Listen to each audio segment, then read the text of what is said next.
up, everybody? 412 Sports Cards here today, back with another video. Today, the 500 sub kind of celebration. First off, thank you guys for 500 subs. I really appreciate it. We got stalled in those high 400s, partially because I was less active. I was a little busy. Started the podcast. Check it out if you haven't. Icebox Podcast with Icy Ice Cards. Spent a lot of time doing that. But yeah, this was just a thank you video for all of you guys for subscribing, and I wanted to do something fun. And I talk a lot on this channel here, and I'll slide in the main event here. Actually, maybe I won't. I'll leave it here. I won't spoil it later, but I focus a lot on flips, investing plays, all that stuff. But especially with like a lot of the bad stuff that's gone on in the hobby recently, I want to make a video about why I really enjoy cards. This is inspired kind of by Slab Stocks. They did like a whole podcast, or I guess it was a YouTube live, about why they love cards. But I think I did this in maybe video 2.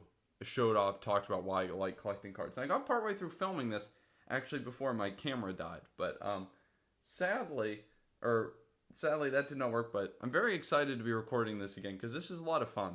And yeah, we're going to go through this stack of cards, which kind of covers my journey as a collector. And hopefully you guys enjoy it. There's some cool stuff in here. Also in the back, you can see my bobblehead right there.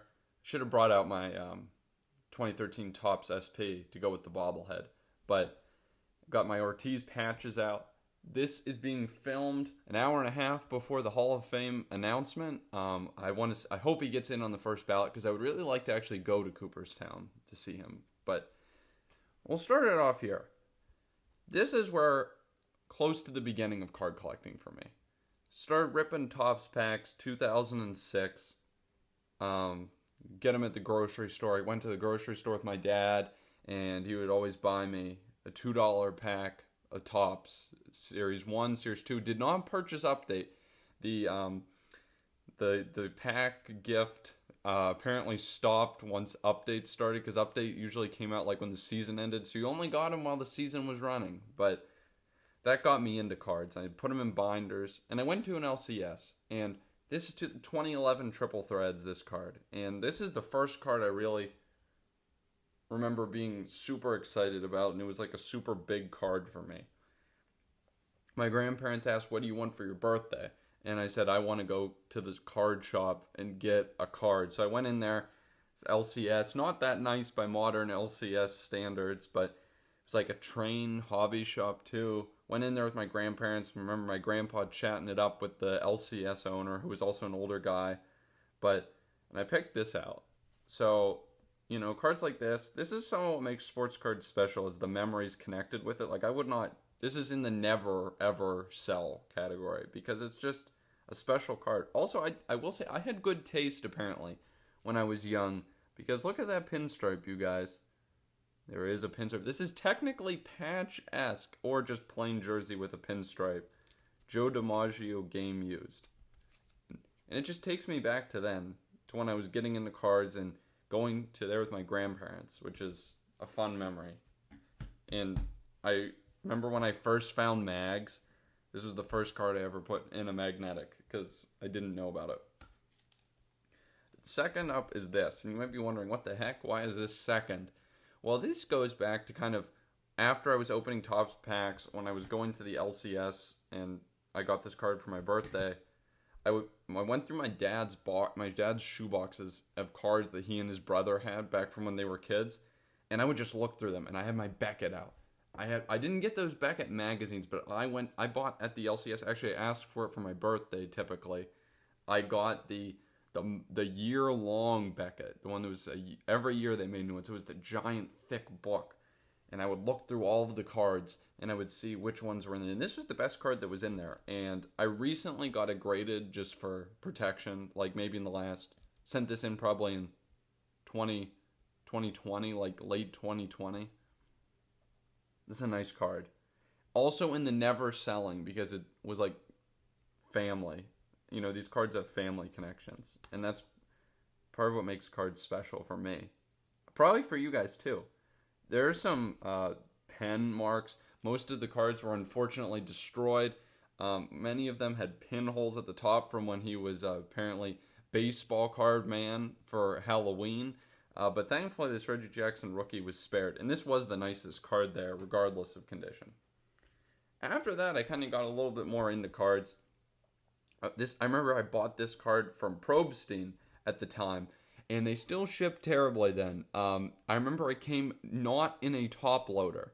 It came between two pieces of cardboard. It may not have even had a penny sleeve, and it was $70, which at the time for me was enormous. Also, the condition not bad for $70. I graded this with my LCS, who used Beckett because Beckett was what anybody did back at that time. This is maybe circa 2016, maybe a little earlier, but it's a pretty cool card and a hallmark of my Ortiz PC, which mostly is just patches and stuff, but that's a nice one. And at that time that I was doing this, my first real foray into buying cards, and obviously we're missing my 2014 notable nicknames, Big Poppy inscribed Ortiz auto. It's my favorite card. That's not in here because it's not with me. And some other cards that are big are not with me, like my Jackie Robinson from this set. But I got into collecting 1955 Topps. So you guys probably heard me talk about how vintage baseball was kind of my roots. This kind of is the last random no-name player I have from there. I had hopes at one point to get the whole 1955 Topps set.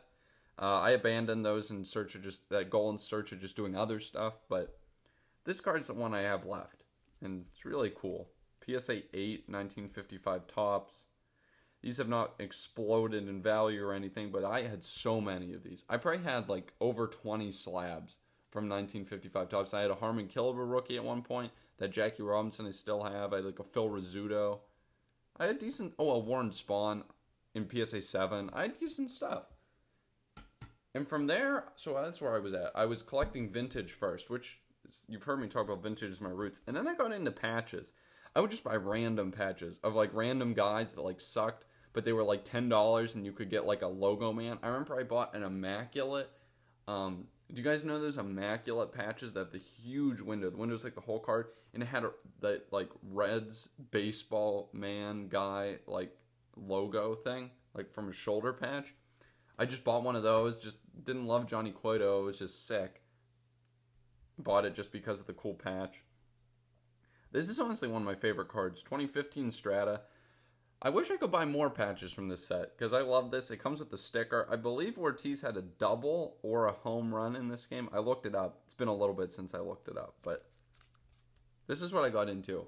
Patches and vintage baseball were at my roots, and it's kind of what I enjoyed the most. I'll speed up a little bit here, but because you guys know what I do now. This card's from my first ever time opening a basketball box. I opened 2018 certified. No Luka, no Trey, but I did get this Kobe game used jersey. Obviously, this is before Kobe passed. This is like 2019. And I thought this was pretty cool.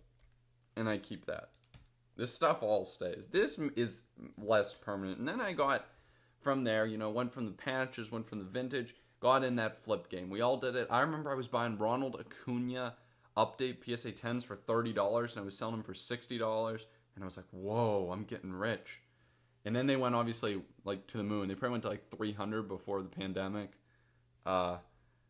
Nonetheless, got into cards like this. Cards I was flipping, made a lot of money, took some L's, had fun doing it, got a lot of cards. And for me, that's what it's always about.